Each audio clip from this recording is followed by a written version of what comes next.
Central Florida Real Estate Radio on News Radio WFLA Orlando.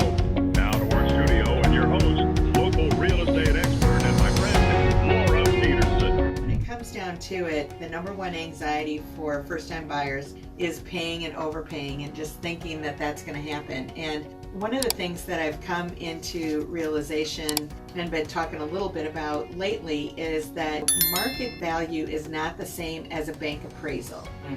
The appraisals are risk management for banks, and they are typically behind the market, which they are now. And so when the appraisal's not coming in and you're paying more than what the appraisal is, that is not necessarily a bad thing or a reason to walk away. When you came up to that value of what you were willing to pay for that house was worth it to you, is worth it to you, all of those things. So you have to look at it from the big picture standpoint. And banks are definitely looking at the history as opposed to looking at what's going on now. I don't know if it was you or somebody else was telling me about an appraisal that they had seen recently, and they said that the market was stable. Yeah, it was me. Yeah. Yeah, it's definitely up and trending. And the problem is, like you were saying too, like with the appraisers, it's one person's opinion. Yep. And this particular appraiser, he came from Puerto Rico. Nothing wrong with that, but he doesn't know the market here. I mean, obviously it might be different there, it might be the same there, I'm not sure. But he didn't really know the value, and he came in a little bit lower, and my buyers were a little bit upset about that. But like you said, I mean, what you're willing to pay, you're willing to go under contract at that price, and that's something that we're going to cross that bridge when we get there. But he did put in there was a stable market when it is up and trending.